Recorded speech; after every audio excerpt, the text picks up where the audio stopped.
Mensaje número 5, el templo de Dios. ¿Quién es templo de Dios? El creyente es templo de Dios. Así que vamos a compartir este contenido leyendo primero 1 Corintios capítulo 3, versículos del 16 al 21. Dice la palabra: ¿no sabéis que sois templo de Dios y que el Espíritu de Dios mora en vosotros? Si alguno destruyere el templo de Dios, Dios le destruirá a él, porque el templo de Dios, el cual sois vosotros, santo es. Nadie se engañe a sí mismo. Si alguno entre vosotros se cree sabio en este siglo, hágase ignorante para que llegue a ser sabio. Porque la sabiduría de este mundo es insensatez para con Dios, pues escrito está: Él prende a los sabios en la astucia de ellos.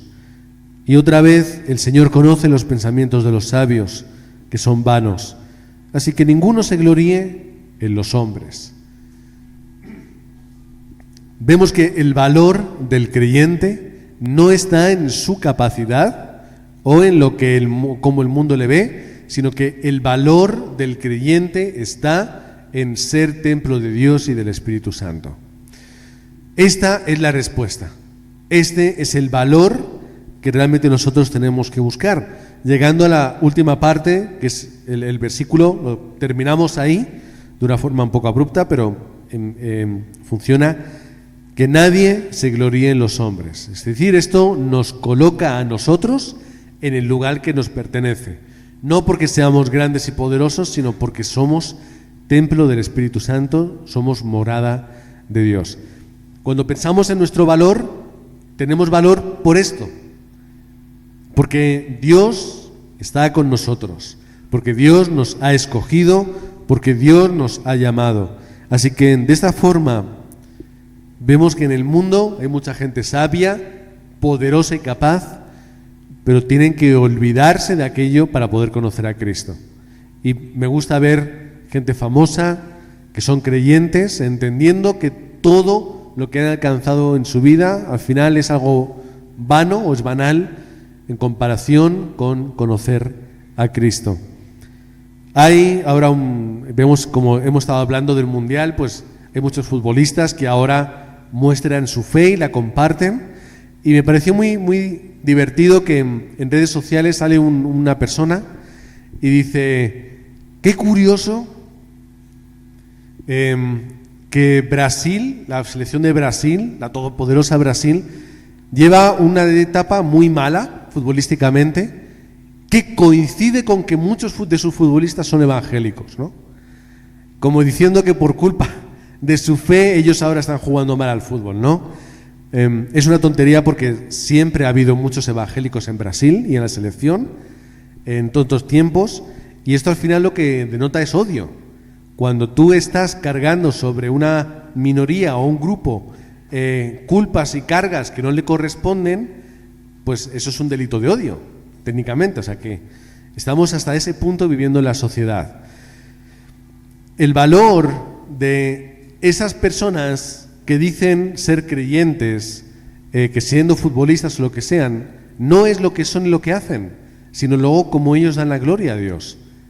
Por eso tenemos que entender que nuestro valor es este, tengamos mucho o tengamos poco. Dice la palabra: somos templo de Dios. Dios está en nosotros. ¿Por qué? Porque hemos sido adoptados. Porque Dios nos llama hijos, hemos sido adoptados, todo además por gracia. Así que el valor nuestro tampoco es que seamos templo de Dios porque hayamos hecho algo para ganarlo. Es que ni siquiera eso nos da ningún tipo de mérito. Realmente en la palabra no tenemos ningún tipo de mérito nunca. Todo es gracia. Mucho calvinista se mete con los arminianos diciendo que el hecho de que seamos salvos porque hemos podido tener fe y aceptar a Dios es como si fueran obras, ¿no? Y eso es lo que dicen, pero ni siquiera los arminianos piensan eso. Todo nace de la gracia de Dios entregada a la persona que cree. Todo nace en el momento en el que Dios quiere salvarnos. No es por méritos, porque si fuera por eso no podríamos, Pero es que la palabra también nos dice, no valen ni sirven los méritos. Dice que el que es sabio se haga torpe, ¿para qué? Para poder entender el Evangelio. Es que no es ese poder el que Dios busca. Dios busca que la gente pueda reconocerle y poder ser ese templo que Dios busca. Por lo tanto, el valor no lo ponemos nosotros, no lo añadimos, porque no tenemos que poner nada. Cuando somos hijos del Rey, lo tenemos todo. ¿Qué es lo que ha tenido que hacer? ¿Cuál es la infanta que va a ser reina? ¿Es Leonor o...? Leonor, ¿no? Vale. ¿Qué es lo que ha hecho la infanta Leonor para que el día de mañana sea coronada reina? Nada. Ni siquiera nacer, porque es que no ha hecho nada. No ha hecho nada. Solamente tiene que seguir las instrucciones que le digan más o menos. Es una vida que yo no querría para mí, también os digo. Muy dura y muy difícil, pero vemos que no hemos añadido nada. Somos hijos del Rey. Y el Hijo del Rey lo tiene todo a disposición. No tiene que hacer nada para merecer su corona. Así que nos damos cuenta de que, siendo nosotros recipientes imperfectos, cuando un recipiente es imperfecto y le pones oro, el valor es ese, es el oro. Da igual cómo sea el recipiente, barro, metal, algo de hojalata feo, si tú le pones oro, adquiere una importancia. Todo se fija en el oro.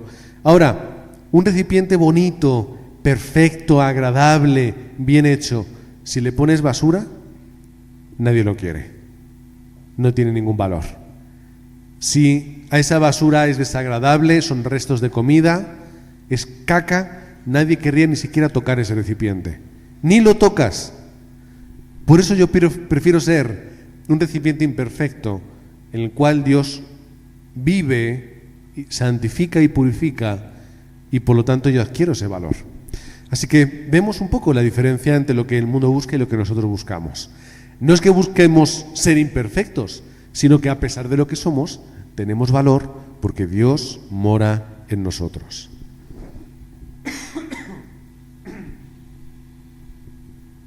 ¿Quiénes somos? Es la pregunta. Somos los salvos. Los que somos salvos somos templo de Dios y por lo tanto somos iglesia. Así que en esta relación nosotros vamos a entender la esencia de nuestra vida.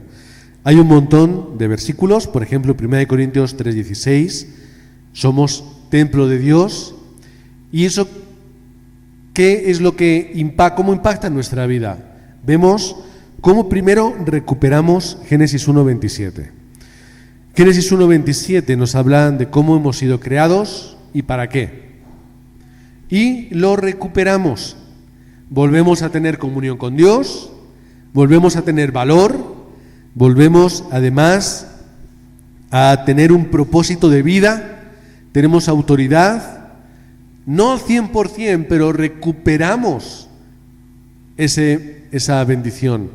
Y luego vemos cómo todo se cumple. Génesis 3:15 se ha cumplido en Cristo, Génesis 6:14 se cumple, cómo Dios a través de Cristo protege y guarda en medio del desastre. Éxodo 12:13 también vemos el cumplimiento de la Pascua, cómo a través de la sangre de Cristo todo se ha cumplido. Isaías 7:14, ya ha venido el Mesías, ya ha venido el que es Emmanuel, todo se va cumpliendo. Así que cuando nosotros pensamos en la palabra y en quiénes somos aquellos quienes estamos disfrutando del cumplimiento de las promesas y de los pactos de Dios. Hasta llegar a Mateo 16 al 19, Jesús es el Cristo y Jesús habla en ese momento de la iglesia. Cómo Él levanta e instaura esa iglesia.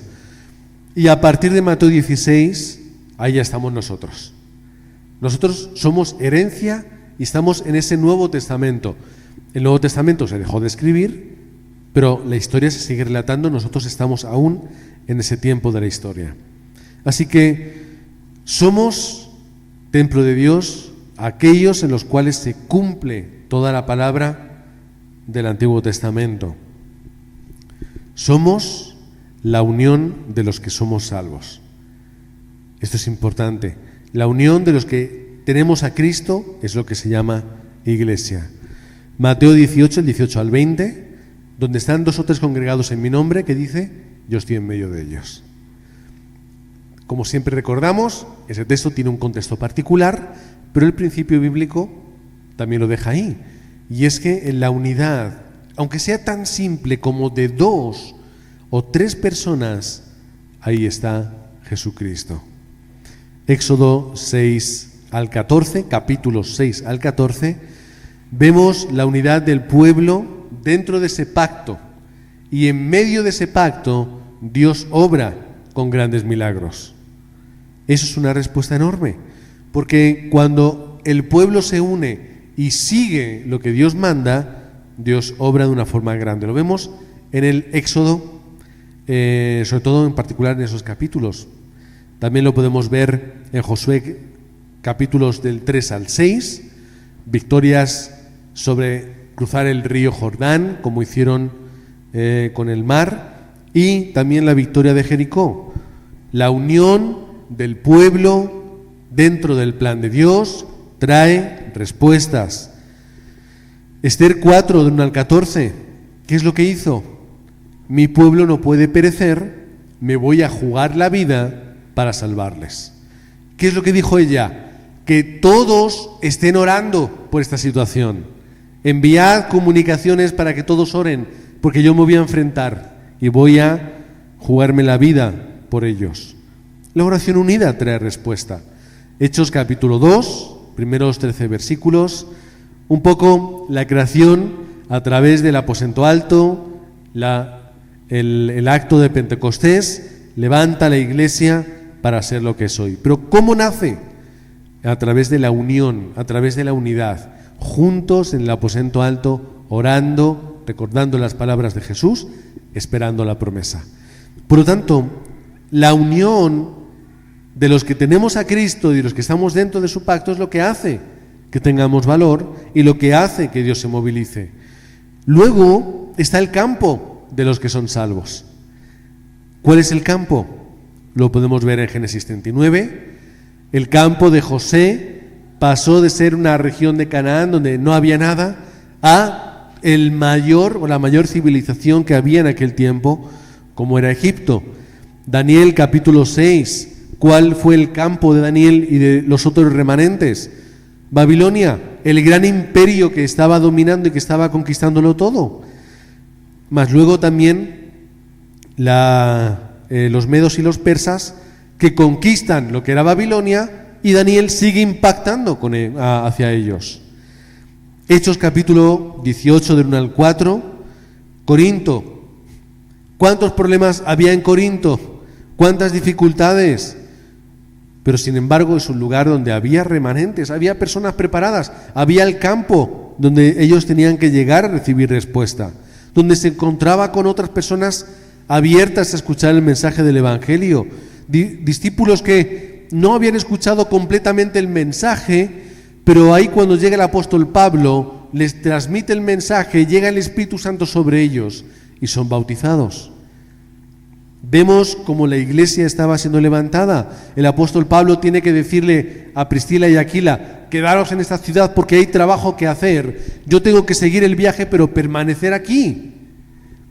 Llega Apolos, etcétera, etcétera. Vemos en Hechos capítulo 28 cómo todo les movía a llegar a Roma y el fin o el centro de la tierra.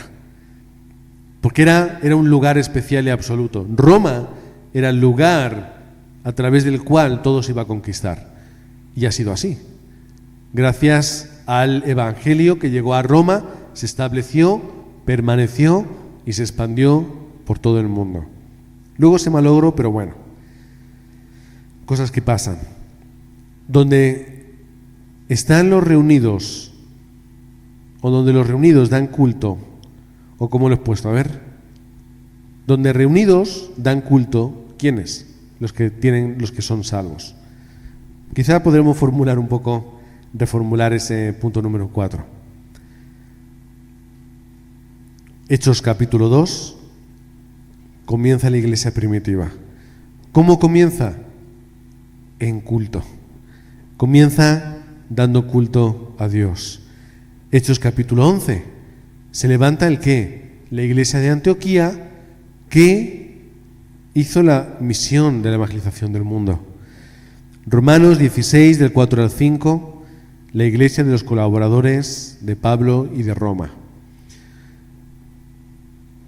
Reunidos, la iglesia unida, que da culto y hace la evangelización del mundo, tanto en Jerusalén como Antioquía y luego en Roma.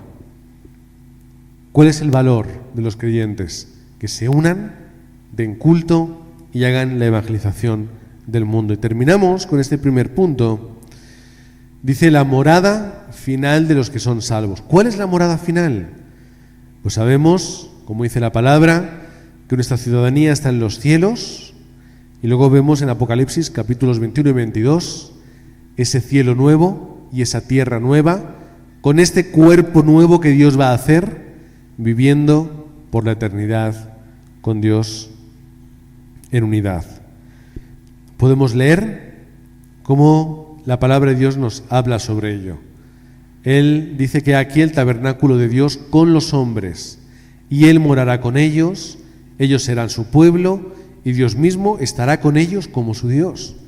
Esto es lo que nos espera, una unión perfecta y fantástica, en la cual en ese tiempo se va a enjugar toda lágrima. ¿Por qué? Porque ya no va a haber muerte, no va a haber llanto, ni clamor, ni dolor. La vida humana y las dificultades de la vida humana van a acabar y, dice Dios, aquí yo voy a hacer nuevas todas las cosas. Y podemos seguir leyendo un poquito esos 2 capítulos y demás textos. Todo será nuevo. ¿Cuál es nuestra tranquilidad y nuestra confianza? De que por muy difícil que sea esta vida, todo tiene una solución y todo tiene una respuesta. Y todo tiene un fin para un nuevo comienzo. Así que el tiempo que nos queda en esta tierra, vivamos confiados en que Dios tiene toda respuesta y de que todo se acabará para dar comienzo a lo que yo creo que todos ansiamos, pero aún no es el tiempo. Ahora, en segundo lugar, vamos a ver el valor de quienes han recibido salvación, de aquellos que son templo de Dios. ¿Cuál es el mayor interés de Dios? Pues que la gente encuentre la salvación, que la gente, el ser humano, pueda ir donde Dios está. Dios quiere que sus hijos estén con Él. Así que el interés de Dios es que esto ocurra. Por ejemplo, Génesis 13:14 hablamos sobre Abraham. Hoy, curiosamente, también lo hemos dicho. ¿Cuál era el objetivo de Dios a través de Abraham?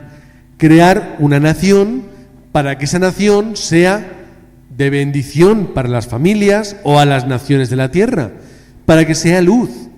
Por lo tanto, lo que Dios quiere es iluminar a todo el mundo a través del pacto y del evangelio. Como también José entendió que el plan de Dios era utilizar los problemas y las dificultades de José para que se preservase su pueblo y de esta forma continuasen siendo luz. Porque el mensaje de Abraham a el pueblo o a Abraham, como Abraham, Isaac, Jacob, José, no podía acabarse ahí. ¿Qué es lo que hace Dios? Preservar a su pueblo. Y cuando llega el momento del fin, ¿qué sucede? Hay que salir al mundo y hay que comenzar una nueva etapa. Levanta a Moisés y Moisés lidera a su pueblo para llegar a Canaán, que acaba culminando Josué. Por lo que el interés de Dios, ¿qué es? Utilizando a su pueblo, iluminar al mundo. depositar su palabra, su pacto, anunciarse y mostrarse a todos a través de ese pueblo. Pero vamos al Nuevo Testamento. ¿Cuál es el interés de Dios? Capítulo 2 de Hechos. Los que se reúnen con el contenido correcto. Ese es el interés de Dios. Que aquellos que tienen el contenido correcto estén juntos para poder iluminar al campo. El cómo no es un problema. Dios inspira a Pedro para que predique. Los discípulos salen del aposento alto predicando en otros idiomas y se añaden 3.000 personas. Esto ha pasado otras veces en la historia. Hay testimonios. Escuché el otro día un testimonio de no sé en qué país, sé que era un país en África. Una persona tenía un traductor al lado, no sé si creo que era Angola, puede ser, porque recuerdo que hablaba de traducir al portugués, creo. Bueno, no me hagáis mucho caso. El caso es, está predicando y tenían que traducir no solamente a ese idioma que se hablaba comúnmente, sino había que traducir a 2 dialectos más. Y llegó un momento en el que la persona que estaba predicando se quedó extrañada porque no le traducían. Y ya no le traducen bien, qué raro, no entiendo nada. Se para y empieza a ver que mucha gente baja. Mucha gente baja de las gradas y baja al lugar donde estaba el escenario. Y él se queda y le pregunta al traductor, ¿qué está pasando? Y dice, no te estás dando cuenta, pero estás predicando en sus idiomas. Él no lo había visto, no lo entendía, pero estaba ocurriendo tal como ocurrió en Hechos capítulo 2.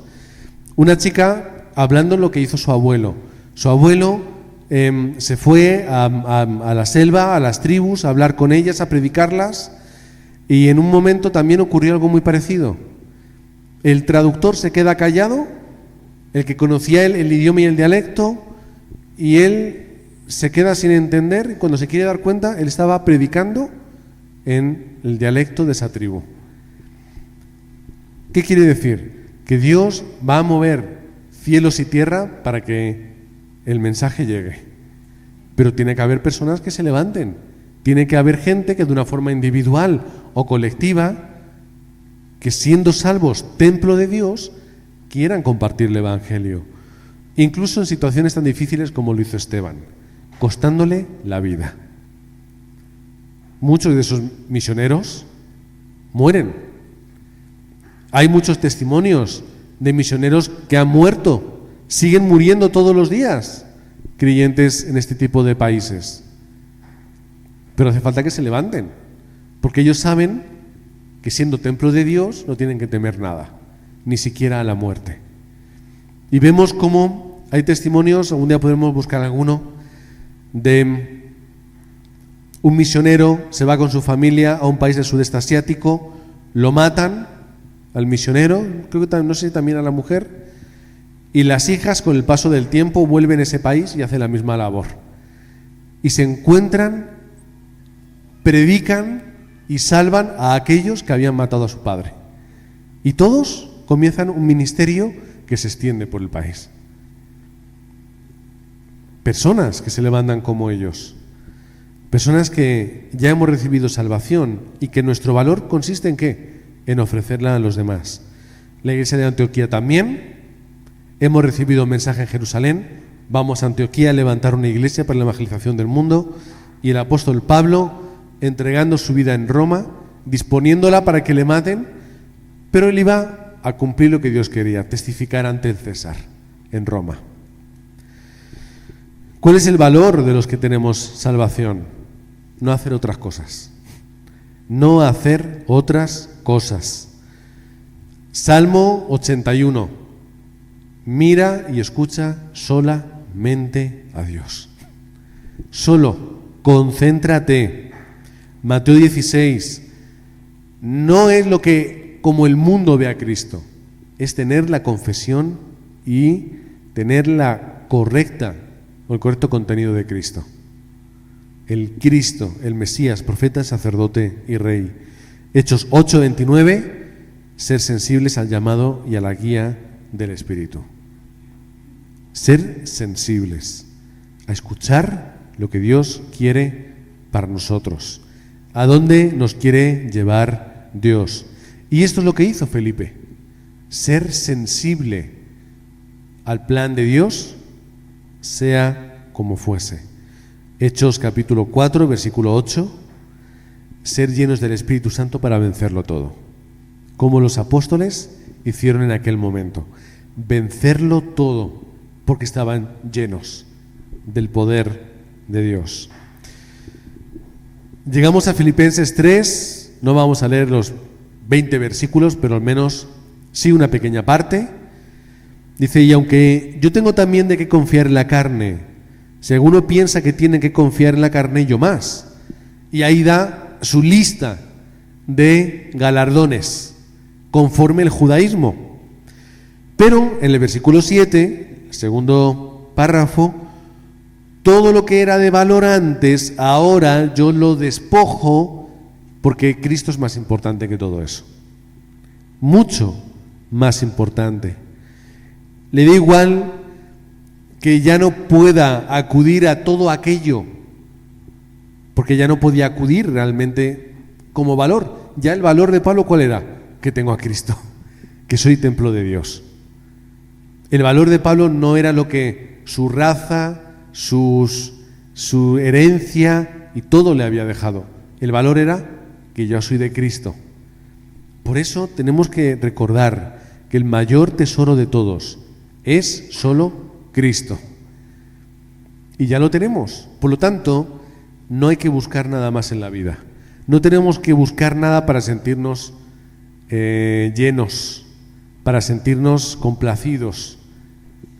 No hay trabajo, ni empresa, ni estudio que pueda llegar a cubrir ni un poquito de lo que Cristo cubre para nosotros en nuestra vida.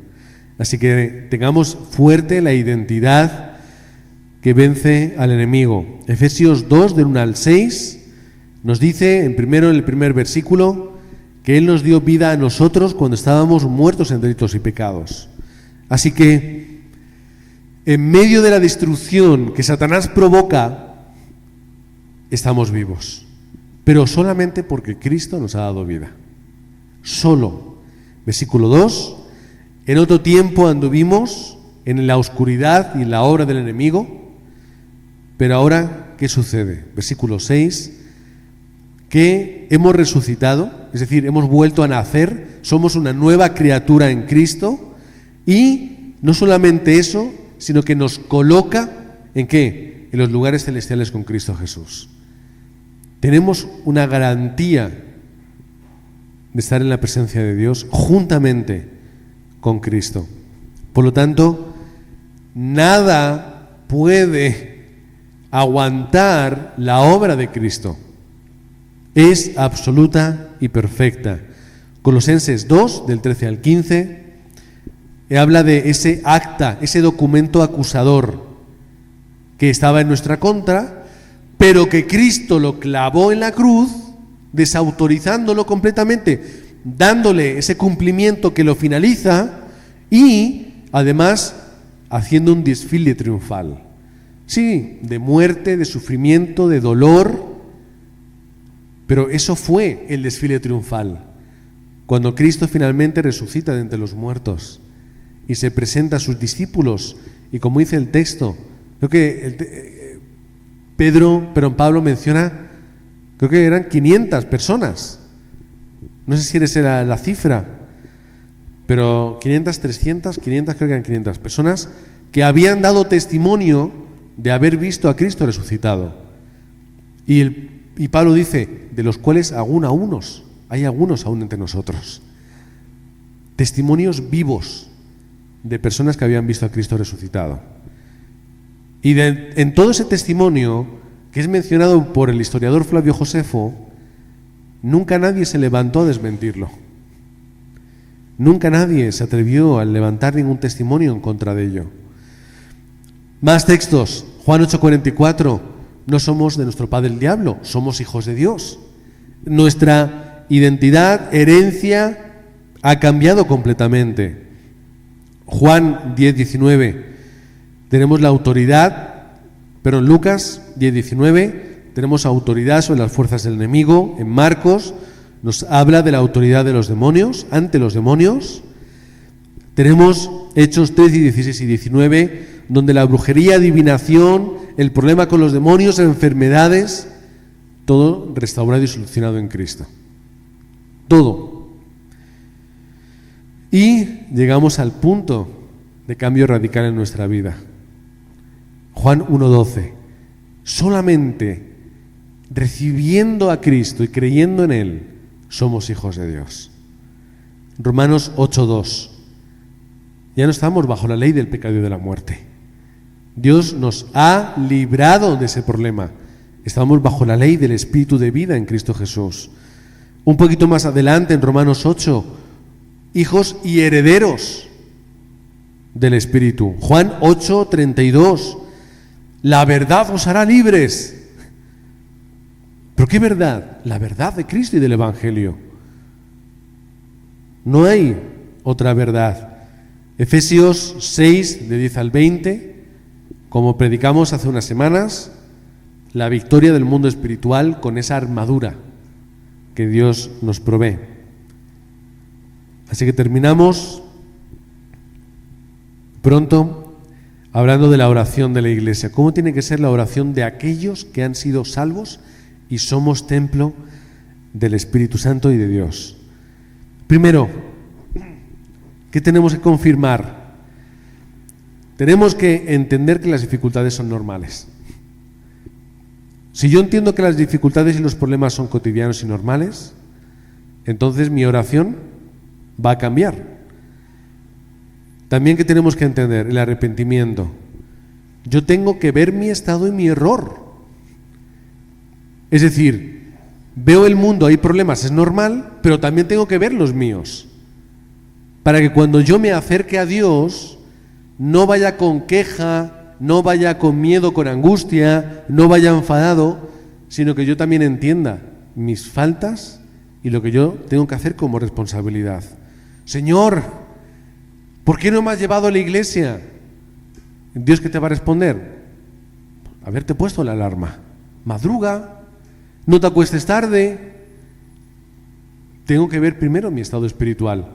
Ah, claro, si yo por las noches me voy por aquí por allá y el sábado me acuesto a las 3, 4 de la mañana porque me gusta tomarme mis cosas y beber y esto y lo otro de fiesta, entonces ¿qué sucede? El domingo quiero que Dios me saque de la cama y me lleve en brazos a la iglesia. No puedo hacerlo. ¿Cuál es mi estado? ¿Qué cosas hay en mi vida que me distancian de Él en vez de quejarme? En segundo lugar, ora por la obra del Espíritu Santo, porque si no es con su poder y con su guía no podemos hacer nada. Nada. Bueno, sí, se pueden hacer muchas cosas, pero ninguna que tenga valor y peso de verdad.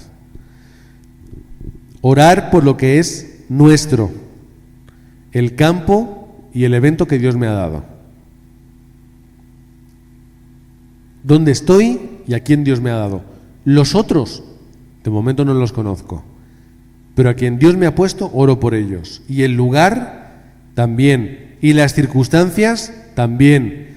Dios, ¿tú has permitido algo? Vamos a orar, porque la soberanía de Dios no es un accidente. 4, oramos por la misión que Dios nos da, para tener clara nuestra identidad y autoridad. Y luego, punto número 5, la oración marcada de 24 horas. Ya sabemos que esto es básico para nuestra vida. Por lo tanto, de esta forma acabamos con este quinto mensaje, recordando que somos templo de Dios, que somos morada del Espíritu Santo, que está en nosotros, la promesa de Cristo se cumple, y en Pentecostés quedó obvio para todos, y Dios lo sigue cumpliendo todos los días de nuestra vida.